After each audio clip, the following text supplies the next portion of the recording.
د امریکا په سپینه ماڼۍ باندې حمله وشوه.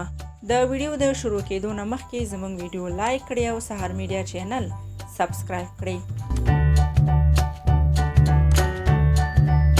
څو ورځې وړاندې امریکایي عسکرو یو تورپوستی ځوان وواژه چې دې سره د امریکا تورپوستو خپل غبرګونونه وښودل او لاریونونه یې وکړل چې تر سپینه ماڼۍ ورسېدل، خو لاریون کوونکي سپینه ماڼۍ ته په ننوتلو کې پاتې راغلل. د امریکا ولسمشر ډونالډ ټرمپ وایي که معترضین سپینې ماڼۍ ته ننوتلي وای نو په خوړونکو سپیو او نادرو وسلو به یې هرکلی شوی و.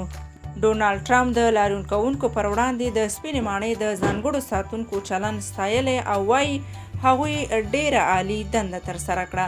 په امریکا کې د یوه پولیس له لوري د یوه تورپوستي تر وژل کېدو وروسته پراخ لاریونونه پیل شوي او تېره ورځ د واشنګټن ډي سي په ښار کې ځینو لاریون کوونکو هڅه وکړه چې سپینې ماڼۍ ته ننوځي، خو مخه یې ونیول شوه.